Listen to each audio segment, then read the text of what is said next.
Video like जरूर कर लीजिए और ऐसे वीडियो लगातार फ्री में पाने के लिए चैनल को तुरंत सब्सक्राइब कर लीजिए और बेल आइकन को जरूर टैप कर लीजिए ताकि आगे भी सारे वीडियो आपको मिलते रहे। यूट्यूब में फॉलो करते हैं तो प्लीज ये वाला फ्री टेलीग्राम चैनल जरूर ज्वाइन कर लीजिएगा। सारे नोटिफिकेशन सारे अपडेट यहीं पे आते हैं, ध्यान रखिए। नमस्कार साथियों, स्वागत है आप सभी का स्टडी फॉर सिविल सर्विसेज में। ये है हमारी लिस्टिंग की क्लास, जो कि इंडियन और वर्ल्ड ज्योग्राफी की जो लिस्टिंग होती है, जो SCS में PDF दी जाती है, उसकी ये क्लास है। और आज का जो हमारा टॉपिक रहेगा ये है भारत के हॉट स्प्रिंग्स। हॉट स्प्रिंग यानी जो तप्त स्थल होते हैं जहाँ पर गर्म पानी के चश्मे पाए जाते हैं। चश्मा कह लो, एक सोत कह लो या झरना कह लो, ऐसा जो गर्म पानी का है, एक ऐसा कुंड जो गर्म पानी का है, उसको हम बोलते हैं साथियों, उसको कहा जाता है यहाँ पर हॉट स्प्रिंग। ध्यान रखना, खासकर PCS हो गया या UPPSC का कोई भी एग्जाम हो, चाहे PCS हो या BU हो या RO हो, अक्सर करके इसमें हॉट स्प्रिंग से सवाल आता है। मैंने बहुत बार देखा है, PCS में कई बार। तो जल्दी से इस छोटे से टॉपिक को हम कवर कर लेते हैं, जिससे पेपर में आपका 1 नंबर पक्का हो सके, अगर ये आ जाए तो। ठीक है, तो देखिए पेपर में किस तरीके सवाल पूछता है। आपको हॉट स्प्रिंग दे देगा और ये पूछेगा कि बताइए कहाँ पर है। ठीक है ना, इस तरीके के पैटर्न से सवाल यहाँ पर पूछता है, जो आपको याद रखना है। तो चलिए जल्दी से इसको देखते हैं। पहला है यहाँ पर लद्दाख। लद्दाख में अगर हम देखें कौन कौन से हॉट स्प्रिंग है यानी गर्म पानी के स्रोत हैं, तो पहला है पनामिका, दूसरा है नुब्रा घाटी और तीसरा है चुमाथांग। ध्यान रखना साथियों, लद्दाख के हैं पनामिका, नुब्रा घाटी और चुमाथांग, यहाँ पे गर्म पानी के स्रोत पाए जाते हैं। सेकेंड है हिमाचल। हिमाचल में देखिए खीरगंगा है, कसोल है, पार्वती घाटी है। पार्वती घाटी के तट पर मणिकर्ण साहिब तीर्थ है, ये भी है। वशिष्ठ है, तत्ता पानी है, अखाड़ा बाजार है और मणिकर्ण है। ये सारे के सारे हिमाचल प्रदेश में हॉट स्प्रिंग है, गर्म पानी के कुंड है। ध्यान रखना, पेपर में पूछता है ये।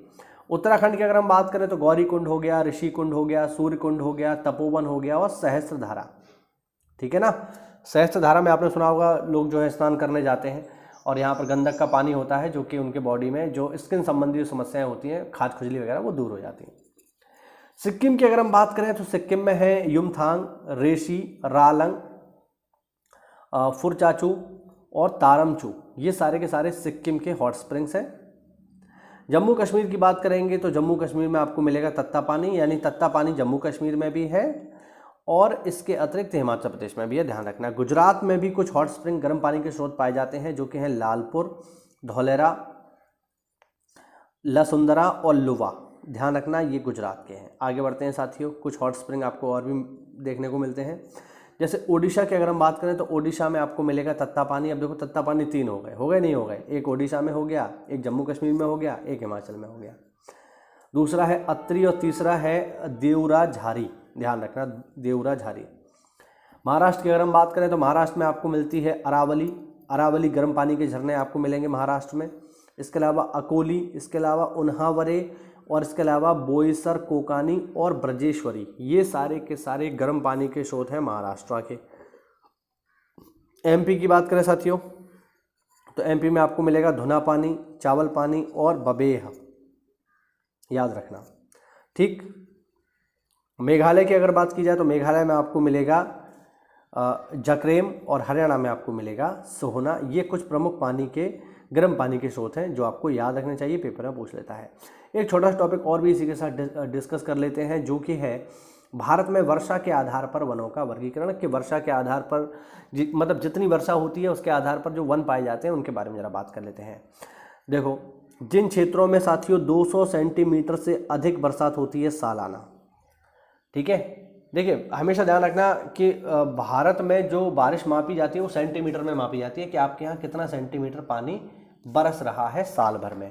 तो ऐसे सभी इलाके जहाँ पर 200 सेंटीमीटर से ज़्यादा पानी बरसता है, वहाँ पर आपके पाए जाएंगे सदाबहार वन। सदाबहार वन का मतलब वो ऐसे वन जो हमेशा हरे भरे रहेंगे, जहाँ पर कभी भी पतझड़ नहीं आएगा।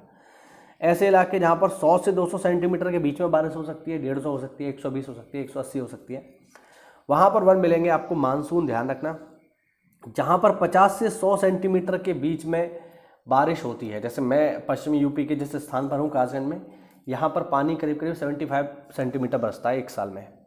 ठीक है, तो यहाँ पर आपके जो वन मिलेंगे वो होंगे सूखे जंगल या जो वनस्पति का प्रकार है। और अगर 50 सेंटीमीटर से भी कम पानी बरस रहा है, 50 से भी कम पानी बरस रहा है, तो फिर हम उसको कहेंगे कि ये है रेगिस्तानी जंगल। ध्यान रखना, तो ये वर्गीकरण है वर्षा के आधार पर, पेपर में पूछ लेता है, खासकर सदाबहार और मानसून विशेषकर, क्योंकि भारत की जलवायु मानसूनी प्रकार की है, इस वजह से यहाँ से पेपर में सवाल आ जाता है। मिलते हैं साथियों अगली क्लास में, तब तक के लिए जय हिंद, जय भारत, वंदे मातरम।